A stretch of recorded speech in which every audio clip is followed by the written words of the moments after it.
অনেক দিন হয়েছে ভর্তা খাওয়া হয় না, তো আজকে খুব ভর্তা খেতে ইচ্ছে করছিল।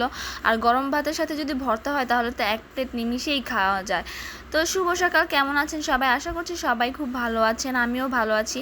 তো আজকে মিষ্টি কুমড়ার বিচির ভর্তা করব। তো এইদিকে মিষ্টি কুমড়ার বিচি নিয়ে নিয়েছি, আর সাথে নিয়ে নিয়েছি কাঁচা মরিচ আর পেঁয়াজ, আর এদিকে আলু কেটে নিয়েছি মাংসের মতো করে। আজকে কাঁকড়া রান্না করব, তো কাঁকড়ার সাথে এভাবে আলু কেটে দিলে খুবই ভালো লাগে। তো কাঁকড়া আমার খেতে খুবই পছন্দ। আর তাছাড়া ডাল রান্নাটাও শেষ।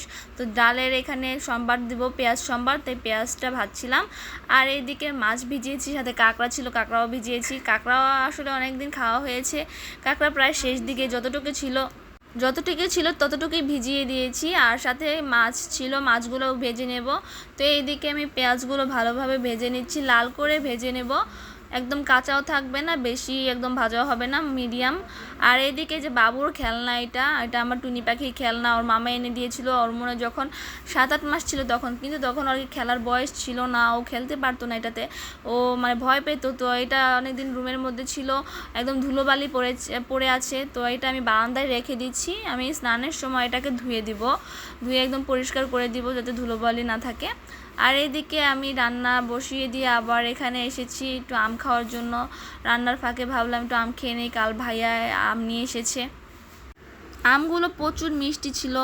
আর এদিকে জানালা দিয়ে আবার প্রাকৃতিক দৃশ্য দেখছিলাম। আমার এই প্রাকৃতিক দৃশ্য দেখতে খুবই ভালো লাগে। তো এইদিকে আমি মিষ্টি কুমড়ার বিচিগুলো ভেজে নিচ্ছি, একদম ভাজা ভাজা করে নিতে হবে, তাহলে কাঁচা গন্ধটা বের হয়ে যাবে। এইদিকে যে ডাল রান্নাটাও শেষ হয়ে গিয়েছে। তো আমি কাঁচা মরিচ আর মিষ্টি কুমড়ার বিচিগুলো ভেজে নিয়েছি, আর এদিকে একটু পেঁয়াজটাও ভেজে নেব ভালো মতো। তো এইদিকে মা আমাকে হেল্প করছিল। মা যে মাছগুলো বেছে বেছে রাখছিল, কাঁকড়া থেকে আলাদা করে সরিয়ে রাখছিল। আর এদিকে পেঁয়াজটা ভাজছিলাম আমি, আর এদিকে দিদিমণি যে ভর্তাটা বাছছিল। তো সবাই মিলে আমরা কাজ করছিলাম। সবাই মিলে কাজ করতে আনন্দই হয়, খুবই ভালো লাগছিল। এই যে দিদিমণি ভর্তাগুলো বেটে দিচ্ছে, আর এদিকে আমি রান্নার পেঁয়াজগুলো ভাজছিলাম। এই যে এইদিকে মা কাঁকড়াগুলো আলাদা করে দিয়েছে।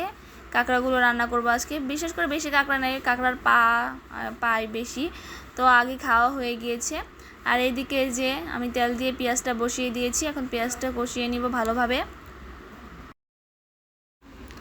পেঁয়াজটা ভাজা হলে আমি মশলা দিলে কষে নিব। আর এদিকে দিদিমণি যে প্রায় শেষের দিকে ভর্তাটা বাটা, তো ভর্তাটা দেখতে কালার যা দারুণ এসেছে না, কি বলবো। আর এদিকে যে আলুও কষিয়ে নিচ্ছি আমি।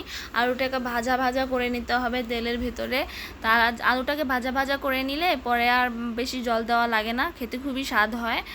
তো আমি এইদিকে আরও মশলা টশলা সব কিছু দিয়ে একবারে কাঁকড়াটাকেও কষিয়ে নিচ্ছি। কাঁকড়াটাকে কষিয়ে নেওয়া হয়ে গিয়েছে, মশলাগুলো নিচে প্রায় লেগে গিয়েছে। তো আমি এখন এই পর্যায়ে জল দিয়ে দিব, কারণ আর বেশি কষালে মশলাগুলো সবই লেগে যাবে, এক্ষেত্রে আর ভালো লাগবে না। তো এইদিকে যে ভর্তা বাটাটাও শেষ আমার, তো এখনই মানে গরম গরম ভাত দিয়ে ভর্তাটা খেয়ে ফেলতে ইচ্ছে করছে। আর এইদিকে এই যে জল দিয়ে দিচ্ছি আমার কাঁকড়া রান্নাতে। তো কাঁকড়া জল দিয়ে দিচ্ছি, জলটা টেনে আসলে আমি এই রান্নাটা নামিয়ে নিব। তো আমার আজকের ভিডিওটি এই পর্যন্ত। আশা করছি সবাই ভালো লেগেছে, পাশে থাকবেন, সাপোর্ট করবেন। ধন্যবাদ।